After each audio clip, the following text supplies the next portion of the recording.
Banjir bandang bukan hanya akibat alam, tetapi juga akibat kebijakan yang salah, penebangan hutan, dan pembiaran terhadap perusahaan yang rakus. Ketika pejabat yang berperan dalam perusahaan lingkungan tampil sebagai penyelamat di depan kamera, itu bukan pelayanan, itu kemunafikan politik.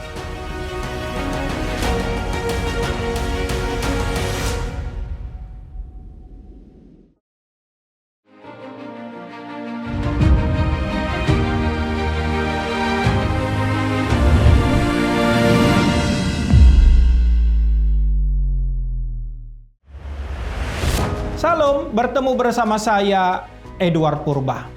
Apa kabar Anda hari ini? Saya berharap semuanya dalam kondisi damai sejahtera, sekalipun beberapa saudara kita menghadapi pergumulan berat di dalam bencana yang mereka hadapi.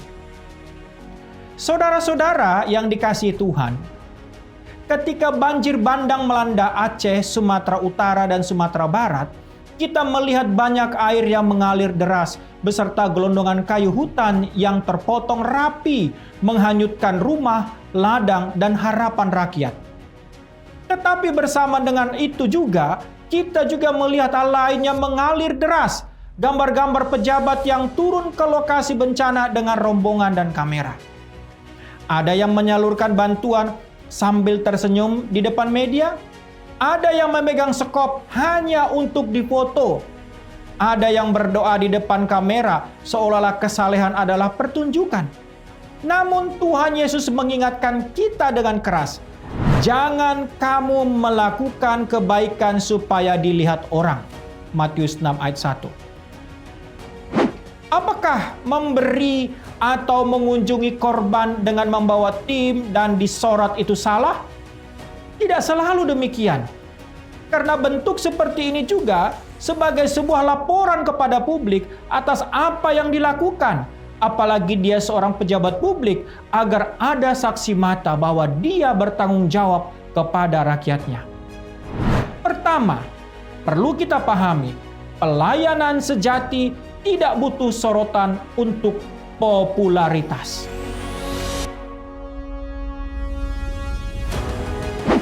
Saudara-saudara, di mata Tuhan, pelayanan sejati tidak memerlukan sorotan kamera untuk memuliakan dirinya. Ingat, memuliakan dirinya ya, bukan merupakan sebuah laporan kepada rakyat.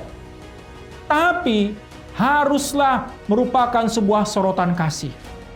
Tuhan Yesus tidak pernah memanggil wartawan, dan memang kala itu tidak ada.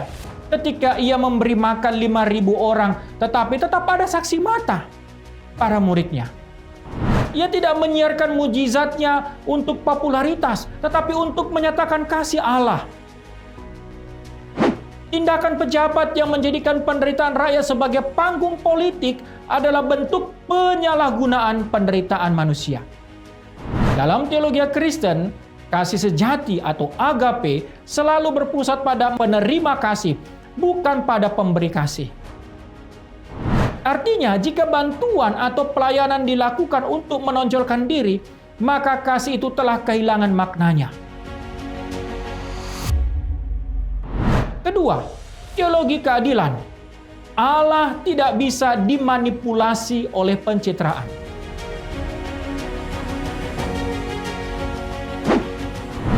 Dalam kitab Mika 6 ayat 8 menegaskan bahwa Allah menuntut keadilan, kesetiaan, dan kerendahan hati.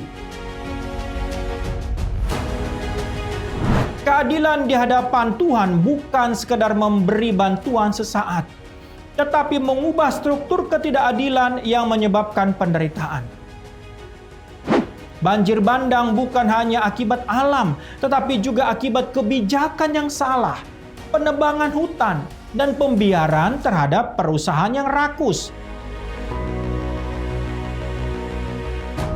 Ketika pejabat yang berperan dalam perusahaan lingkungan tampil sebagai penyelamat di depan kamera, itu bukan pelayanan, itu kemunafikan politik. Dalam pandangan teologis, kemunafikan seperti itu menodai nama Tuhan karena menjadikan belas kasih sebagai alat kekuasaan, bukan sebagai tanda pertobatan. ketiga, Kristus memberi teladan, pelayanan yang merendahkan diri.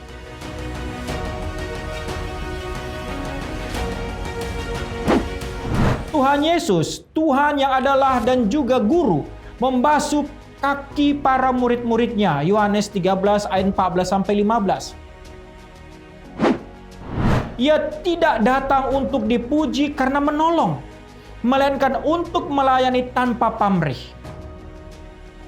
Pencitraan pejabat di tengah bencana meniru gaya dunia, bukan gaya Kristus. Dunia mencari sorotan, Kristus mencari jiwa. Dunia ingin dipuji, Kristus ingin memulihkan. Dunia menghitung berapa banyak bantuan yang terlihat, Kristus menghitung berapa banyak hati yang disentuh. Teologi salib mengajarkan kasih sejati selalu turun ke bawah, bukan berdiri di atas panggung. Ia menyentuh lumpur penderitaan, bukan berpose di tepi banjir. Keempat, mengapa gereja harus bersuara? Gereja tidak boleh diam. Diam berarti ikut membiarkan penderitaan menjadi panggung pencitraan. Tuhan Yesus berkata dalam Matius 23 ayat 27, "Celakalah kamu hai ahli-ahli Taurat dan orang-orang Farisi, hai kamu orang-orang munafik, sebab kamu sama seperti kuburan yang dilabur putih."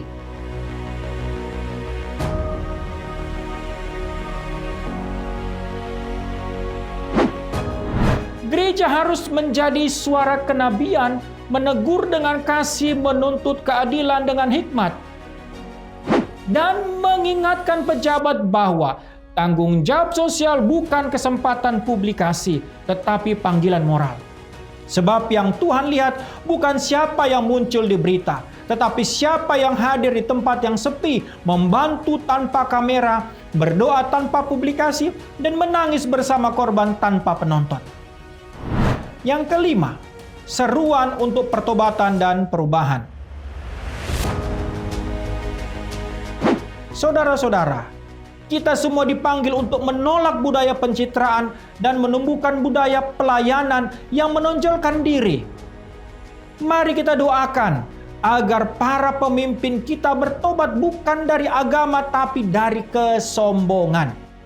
Agar mereka belajar dari Tuhan kita Yesus Kristus bahwa kuasa sejati bukan ada di tangan yang menunjuk, tetapi di tangan yang mengangkat sesamanya. Dan marilah kita, umat Tuhan, meneladani kasih yang tidak mencari pujian, sebab kasih sejati tidak memerlukan saksi mata, hanya kasih yang tulus. Pencitraan di panggung diri di tengah penderitaan adalah bentuk penodaan terhadap kasih Kristus.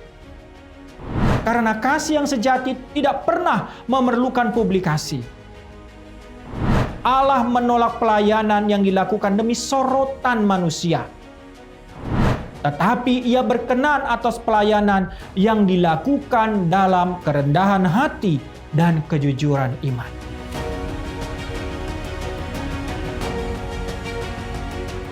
Soli Deo Gloria. Mari warnai dunia dengan pikiran Kristus.